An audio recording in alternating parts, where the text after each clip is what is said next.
Hello, hello, and welcome one and all. My name is Shannon Stott, and you are joining us today at the Wisdom, Wellness, and Wealth event for the Pieces Collective. I love doing this event. We always get to talk to some amazing people about different things. Entrepreneurship is what we're talking about today, and we have Sister Iqrama Mohammed, and we definitely have Stephanie Amposanah here to talk about this amazing thing that we go out and do. We gather our strength and our wisdom and our wealth and our wellness if we can, and we go out and we become entrepreneurs. But what does it take? What does it take? What mental strength, what physical strength does it take? A lot. And what support do we need? What do we need from our communities? All of these things we are talking about today with our panelists. Sister Iqrama Mohammed is the founder and executive director of the Pieces Collective. She is also the owner of Pieces and Threads, a local clothing, accessory, and home goods company whose goal is to create sustainable markets and systems for handcrafted and recycled goods. The goal of these companies is to contribute to human development through experiential learning, economics, and education. We also have Stephanie Amposanah. Stephanie is the Ghanaian-American founder and visionary of Yashiq. She is inspired by the incredible women in her life. At the heart of Yashiq is a celebration of purpose-driven women who aspire to make a bold statement both in their lives and through their fashion choices. Stephanie believes in the power of fashion, not only to make people look and feel great, but also to drive positive economic change. Yashiq offers unique, high-quality, on-trend, West African-inspired women's clothing and accessories for everyday wear or special occasions. When you wear Yashiq, you wear a story. I want to introduce both of these amazing people, Iqrama and Stephanie, to the screen to talk about oh my goodness, entrepreneurship. Hi, friends. How are you? Hi. How are you? How are you? I am so well. Okay, so this is a big deal. Both of you are owning businesses. You've partnered. You work together. Can we just start with a little bit about your background and how you found yourself working for yourselves? Stephanie, let's start with you. We know a little bit. Yes. I'll try and be brief. But yeah, so Stephanie Amposanah. So I've always wanted to be an entrepreneur. Come from a legacy entrepreneur. My mom was an entrepreneur. My grandfather was. He started a school. And my mom, I just saw how she was able to help other women through entrepreneurship. And so I always knew I wanted to do something, and started my career out as a social worker, but also loved fashion. Although I was born and raised in the States, always spent time in Ghana growing up. And so really wanted to kind of merge all of these passions of fashion and what you can do to support both local and global economies. And so Yashiq was birthed, but really in representation of the women in my life who whether they work at home, whether they have their own businesses, they just live boldly. And so really wanting to dress them for their purpose, because I really believe that God has given us all such great purpose, and that we need to live that out boldly. Ooh, dress them for their purpose. I love that. Yes. It's sweet. When we think about fashion, we think a lot about the trend, but when we think about dressing for our purpose, I feel like, yes, this changes what we're putting on and why. And that's a huge shift. Thank you for that. No, thank you. Yeah. All right, Iqrama, tell us a little bit about your story. Well, it's interesting as I'm listening to Stephanie, I went the opposite way. I never thought of business or entrepreneurship. And I think I started getting interested in that through service. So it's funny that you say you were a social worker and then you went into entrepreneurship, but I was a community service worker, I would say, and then discovered the importance of the economy and of entrepreneurs and business to the development of community. And so that's how I got into that. And I wanted to really find a way to serve. I volunteered for years. I volunteered at a community thrift store, which was a vehicle for training youth in leadership. And while I was working in the corporate world, and then when I was leaving the corporate world, I was thinking, well, what can I do? I have to have a way of sustaining myself. So I harkened back to my grandmother, who taught me how to sew. And I began sewing and making things. And then, the rest is history. But I think at the root of it is the examples of strong women who were inspired to take care of their families, who took risks, who were unafraid, and at least appeared to be so, and so that's where I wind up today. It's funny, everybody used to tell me about how much I look like my grandmother. When you're young, you don't really pay attention to those things, but now every day I go by the mirror, I think I see her. So I'm grateful to her. Both my grandmothers, actually. Both of you nodded a little bit when, Iqrama, you said the women appear to be fearless. And I would love for both of you to talk about some of the fears that you've had to overcome, especially for people who are sitting here, watching this thinking, well, that might be for you, but I'm not that brave. But I'm sure you weren't just that brave. You had to overcome. And so can you just talk a little bit about what that takes and what some of those fears were? No, that's a good one. I want to answer that only because I actually had the idea to do this clothing line in 2005. And I didn't start until 2021 is when we actually launched. And so that's a 15-year span. And a lot of it was just fear, right? Will the clothes be good enough? Am I smart enough? Do I know what I'm, doing, which I still, I'm figuring it out.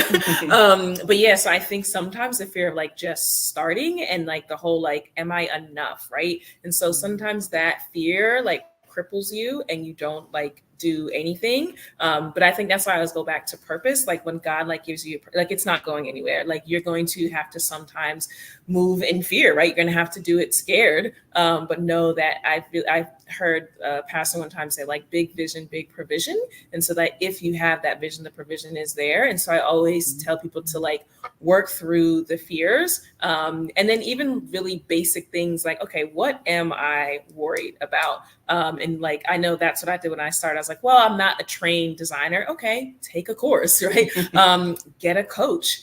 So, because there are some things that, you may not actually know, but I feel particularly now, there's so many resources, compared to 2005 to 2021, there's so many, particularly online resources there. So I think that there is that fear of is it enough? And every time I release a collection, it's that same fear of are people going to like it? Are they going to buy it? Do my style? So I think that's kind of always in the back of your head, but understanding that, you are unique, right? And that you have your unique people, your unique tribe who want to, be a part of this collective. And that kind of helps to kind of diminish that fear when that at the end of the day, to me, this is more ministry. Yes, it's clothes, but it's so much more than that. And so I think once you recognize your purpose and try not to get too far ahead, it makes it not gonna say easier, but manageable to work through. Mm-hmm. Yeah, I think purpose is the key. Yes, the fear is there. I'm still afraid sometimes, for some new things. I think whenever you have something new that you're attempting, there's some trepidation there, especially if you've never experienced that before. But I see, I look at where the fear comes from, similar to what Stephanie said.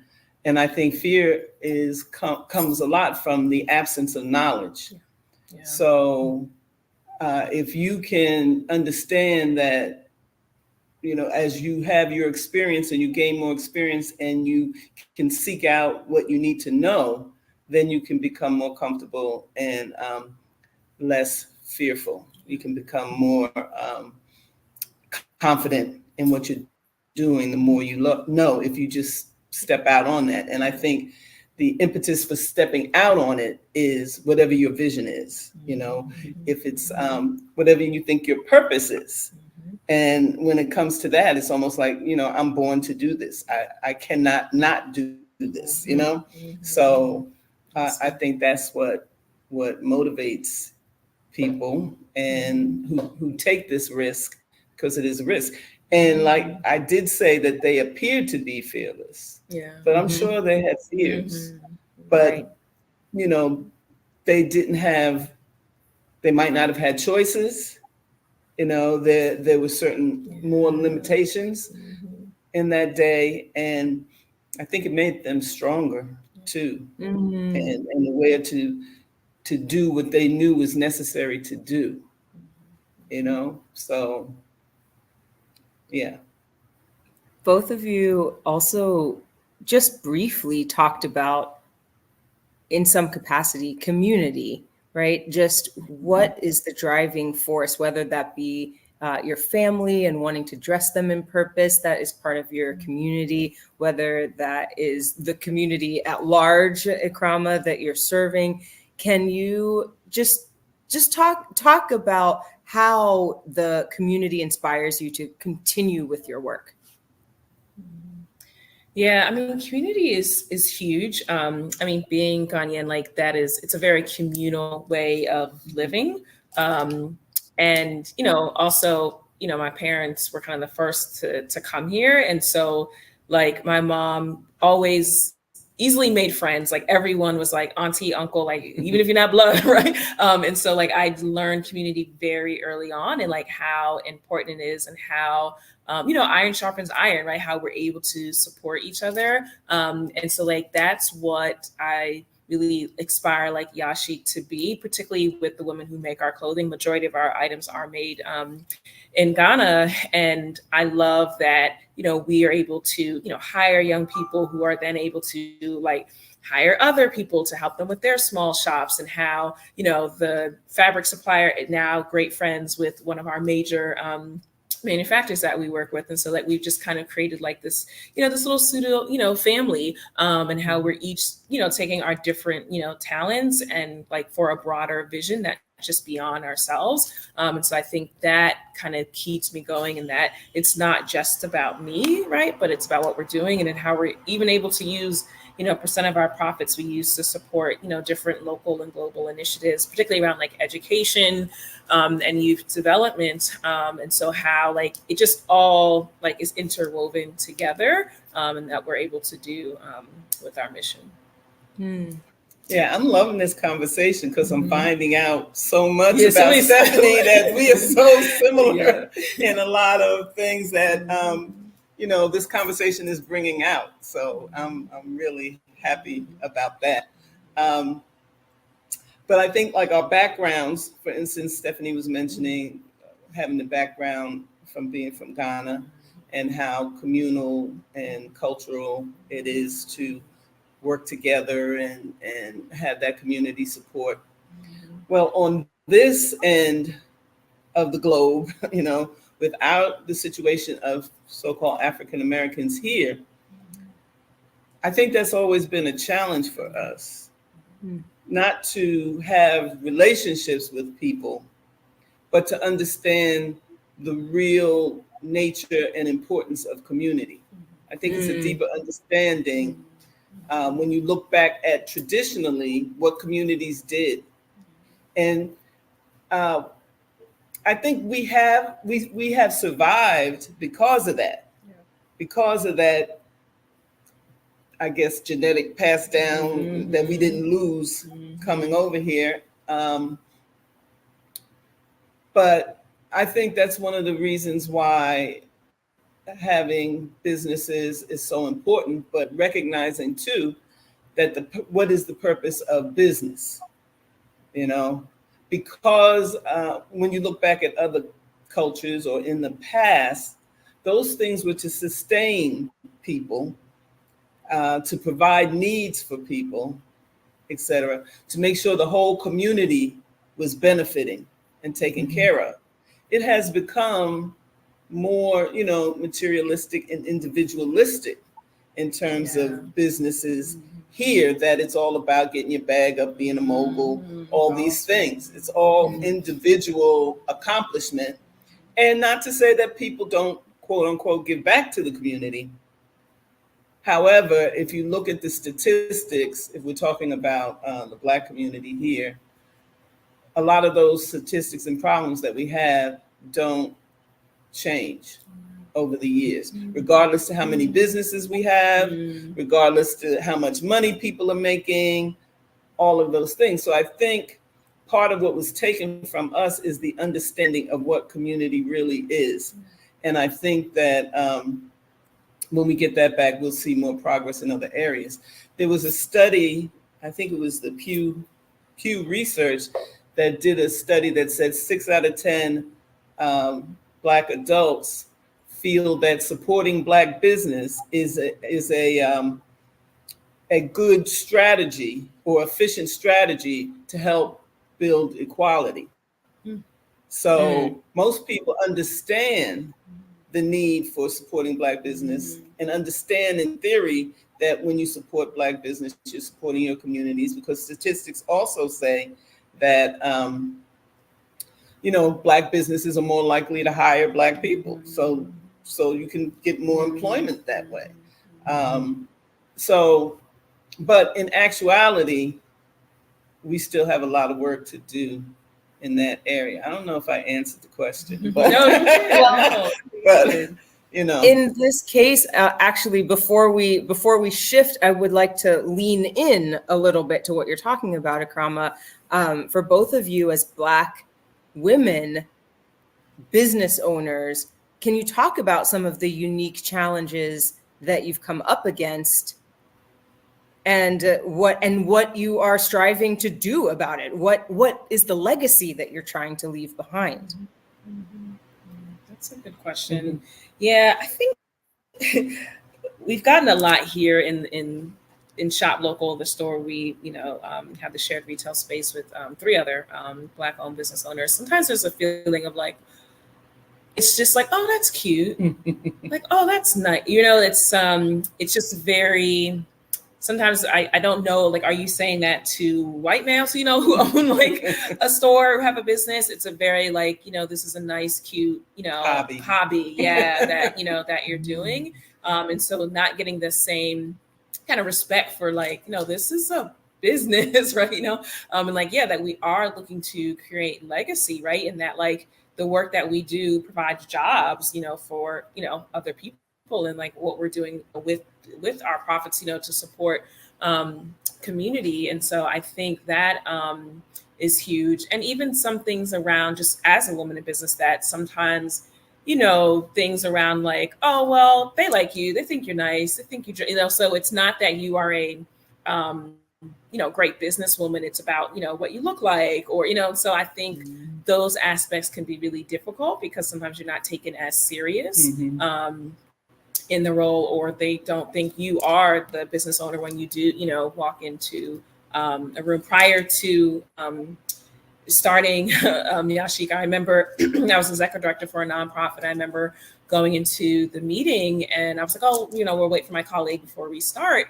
And I remember my colleague coming in, who's, white female. And then they were like, okay, we can start the meeting now. And I was like, wait, I was like, I'm good. I was like, actually, I'm her supervisor on this extra, And so it's just those things where, often you walk in a room and people don't, really respect you as, the leader, or, the keeper of the vision and wisdom. So that can be difficult. But I honestly always go back to like, I know this is like purpose work, right? I know that this is work I'm supposed to do, and that there will be challenges, right? There will be opposition, but it's working, through it. And I think it's good that we're changing the narrative, right, around entrepreneurship, right? And that like Black women do have a space, in this. And so I think kind of that, that it may not be in this generation, but for my niece, right, who's an intern, right, even for my nephew who's an intern with it. So I think keeping that in mind that, we are creating legacy. And so we push through. Yeah. Something you said reminded me, we lost a great artist the last couple of weeks, Faith Ringo, who was a quilter, artist, sculptor, painter, and activist. But I was watching one of her videos, and she said, because she did a lot for the movement for Black art, and particularly for Black women in art, because that was a whole another thing. And she was saying, when I would walk into their office, they wouldn't notice my art. They would notice my legs or something like that. They were always looking at her as not taking her seriously, to your point. But there are definitely obstacles that are particular to Black women. As Stephanie said, I really don't, not that I don't pay attention to them, but I know it's there. So it's just part of what you do. So you have to find ways to deal with it and solutions for it. But the Harvard Business Review has done a whole study on the challenges for Black women businesses, and they came up with 4 things. The first thing, which I'm sure we both deal with too, access to capital. So 61% of Black women businesses are self-funded. So, that could, and most of us are self-funded. So it's not like you're getting a whole influx of cash to be comfortable and to get all of the things you need at the time you need them. So you're always, struggling to make that happen. The second thing was prejudice from conventional lenders, which is why 61% is self-funded. Right? They say there's a 3 times higher rejection rate for Black female entrepreneurs. And only 2% of venture capital in the US goes to female founder teams. That's Black or white. Only 2% of venture capital money goes to females. The third was lack of support. Not enough access to successful Black female entrepreneurs for mentoring, et cetera. They say that there's a larger success if you're mentored and which makes sense. Somebody's done it before, they can certainly take you down the road. One of the companies that I see, Pinky Cole. Oh, yes. She's the owner of a Slutty Vegan. But she has the Pinky Cole Foundation. Yeah, Slutty Vegan. She has the Pinky Cole Foundation, and she says that we focus on empowering generations of color to win in life financially and in the pursuit of their entrepreneurial dreams. So what she's doing is taking her experience and then giving other people a chance. And then the fourth thing they said was a challenge was burnout. Which I can relate to. I almost didn't make it here though. It's okay. But they say entrepreneurs, Black female entrepreneurs are more at risk for burnout because they're extremely passionate about their work. They're more socially isolated. They have limited safety nets, and they operate in high uncertainty. So as you can see from all of these challenges, it has to be something that you do because, based on purpose, based on faith, it's not just like a cute thing or something that I'm speaking for us here. I know you and me. You can speak for me too. That we have to look at this as something that is spiritual, basically, and that it's not just about money. It's not just about fame or position. It's about building our economic reality for our communities. Dr. Amos Wilson said every great civilization from Africa or anywhere else was based on a great economy. And I think that's one of the things that is not talked about enough in terms of, well, especially when we talk about entrepreneurship, because it has, and you mentioned redefining that and that type of thing. But when you talk about that, it's mainly talking about the individual. And then also giving back, which is good, but it's not talking about like a connection, like a oneness, like we're part of this community. And when on the service end, at the Pieces Collective, we have a program called Spread the Word, which is a literacy initiative. And we started that because we knew reading was a problem, but we didn't know how big a problem it was, that only 16% of Black third graders can read at proficient levels. So this is a crisis. So it doesn't matter how much money you make if they're preparing the next generation to be illiterate in 20 years, and they say if you don't catch up on reading by the third grade, it's not likely that you're going to catch up. But that's a whole nother segment that we can come back and talk about. But you can see how entrepreneurship is so critical and important in developing communities. Absolutely. Which I think was your question. Oh yes, this is definitely the answer to the question. Both of you answered it very well. Let's do this. We've talked about what you all do, but let's go and see a little bit about what Stephanie does. You have a video, Stephanie. Let's see it now. Hi, I'm Stephanie Amposanah, founder and owner of Yashi Clothing and Accessories.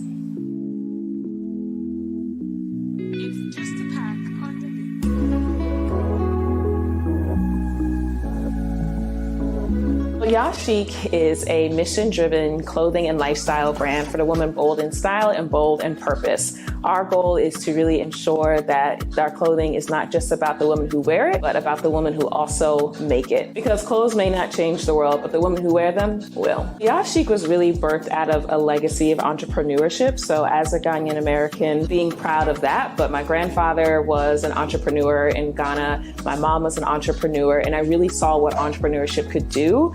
Through entrepreneurship, my mom was always supporting other women, and my grandfather even opened up a school. And so I knew I always wanted to have a brand. And when I thought about Yashi, when I thought about having a clothing brand, I really wanted it to be, yes, about clothing, but as someone who struggled with my own fears and kind of self-confidence along my journey, I knew I wanted a brand that would really support women to be bold. And what better way to do that than with clothing that is bold and that makes a statement. And when I really thought about the women in my life, they are women who live out their God-given purposes. And so that's why our brand is about women who are bold in style and bold in purpose. And style, not necessarily just clothing, but how you live out your life. And purpose, I believe that God gives us all our unique purpose and our unique gifts. And how we use that to impact our communities is really key. And so I really wanted Yashi to, yes, be about clothing, but, an encouragement to not allow fear to hold you back as you're living out your purpose. That's why we primarily work with artisans in West Africa, primarily Ghana, to make our clothing, and then using a % of our profits to support different initiatives in education, as well as in youth development. So we know that through every purchase, our customers are making an impact. The most exciting part, of course, is clothing. For me, I love fashion. I like to dress. Every time I'm going out, the first thing I think is like, what am I going to wear? What's the dress code? And so when I think about the clothing and designing, it's really for it to be practical, but also a statement piece. So this is everything from our jackets to our outerwear to our dresses, which are statement pieces. And we really want to focus, like our artisans are really good in focusing on the quality of the product and really picking out fabric that's going to last, that's going to be durable. So you think about like our bags, which are reversible. So you have 2 different prints that you can choose from. Think about some of our blazers that can be worn in the office, that can be worn going out. So again, these are items that are statement pieces that are, again, they're going to be comfortable and they're going to take you from day to night. When I think about the vision for Yashiq, I really want to continue to inspire, to innovate and make quality clothing, but really to create a community of women who are bold in their style and bold in their purpose. And so we really ask that, people come join us in this community where we are living out our lives fearlessly. At the Heart of Yashiq is a celebration of purpose-driven women, and we ask that you join us in our celebration where every stitch tells a story.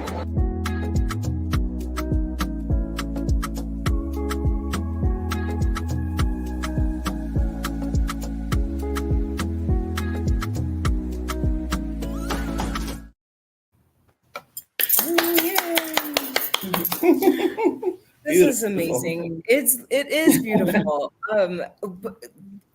We are wrapping up, and before we wrap all the way up, can you talk about Yashiq? And also Iqrama, can you talk about Pieces Collective? Basically, I would like to tell people about the Shop Local cohort and how these 2 things are intertwining.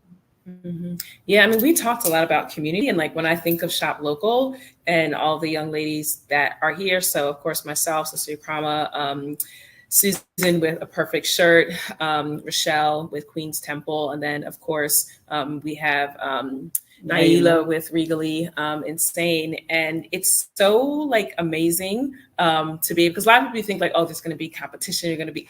But it is not. Like, it is very much like, you sell this, everybody bring your stuff, let's sell. So it's just this community of really supporting each other. And really the third that we're a part of, which the mission is, to support women of color businesses. And so I think it's been great to be able to have, like, for me, my first, retail store with these other women where we're able to, really learn how to run our own store, pricing, all of those aspects of having your own retail space. And it's been great because, Yashiq is primarily online. And so, individuals can come shop in person, they can pick up in person. And then I think when we talk about community, it's great because with Shop Local, we're able to host events, and like Sister Iqrama is like the master at events. And so to, again, really create community, get to know the brand, get to know us behind it. So it's been really incredible on that aspect. Yeah, this is something that the Pieces Collective has wanted to do for a long time. And one of the reasons we joined the third was with the hopes that this would happen, and it happened. So I really want to give a shout out and thanks to Laura Bacon, who is the founder and director of the third here in Columbia, which is a magnificent, amazing co-working space that's just unbelievable. And for her, she's like a connector. She brings people together, brings ideas together. And when they put the information that this was going to be here, of course, I jumped right on it. The other person I want to thank is Martha Jimenez, who is with the Maryland Women's Business Center, who is in charge of this incubator cohort here at the third, and with several others in the area. I think Rockville was the first, then Columbia, and now there are going to be 2 more. So it's growing. And it's, when we talked earlier about fear, this is a way to do it where you don't have to be or you can help overcome your fears, and you have others around you to help overcome your fears. You can't do this from scratch by yourself.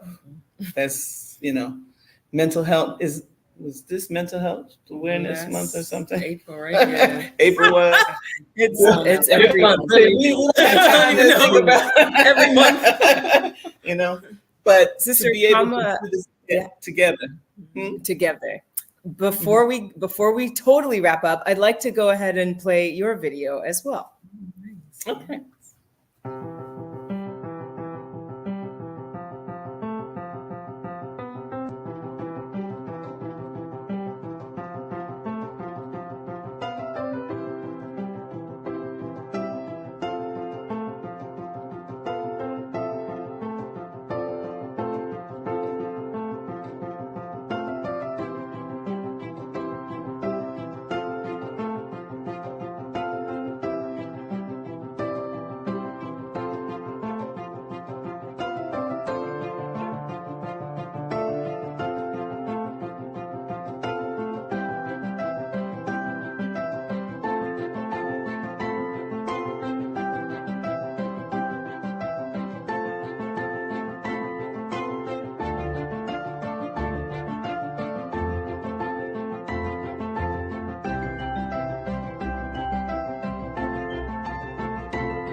Perfect. Lovely. Thank you. Yes, happiness is handmade. Love that.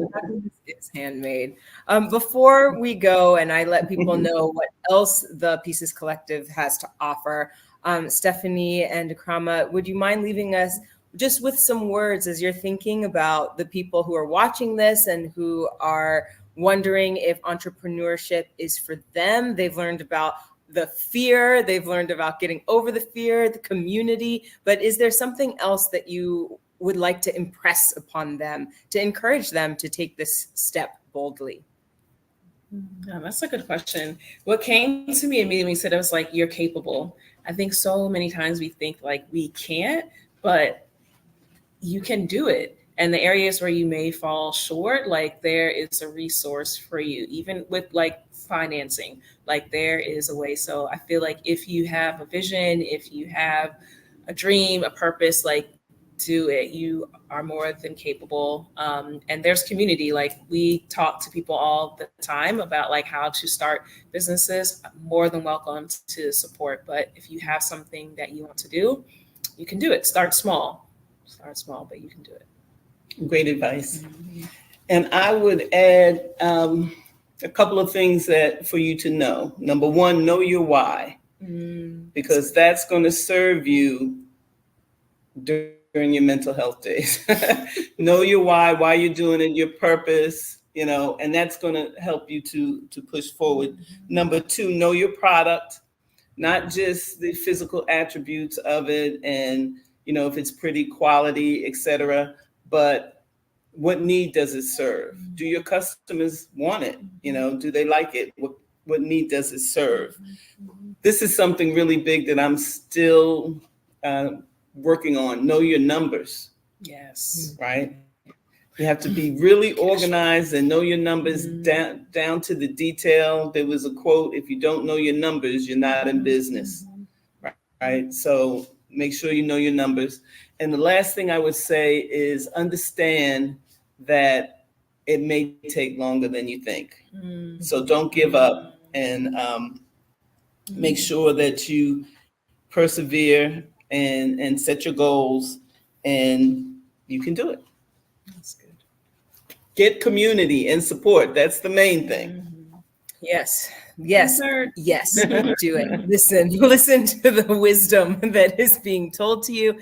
Thank you, Stephanie. Thank you, Sister Iqrama. Thank you for being here. Thank you to the Pieces Collective, as always, for bringing us together in these Wisdom, Wellness, and Wealth events.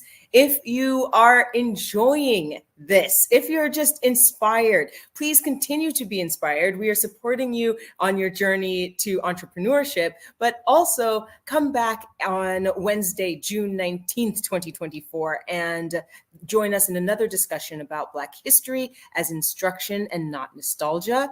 If you're looking for even more, we have a Happy Maker Hour, a rap and chat on Saturday, May 25th from 2 to 5. And Sister Iqrama spoke about this briefly, but look at the Pieces Collective website and look into the Spread the Word community literacy program. Donate some books, buy some books, donate some books, see how you can get involved in making sure our community knows how to read. Otherwise, thank you very much. My name is Shannon Dale Stott. I'm here with the Pieces Collective. It is always a pleasure to bring this work to you. May you flourish on your journey. And as Sister Iqrama always says, peace.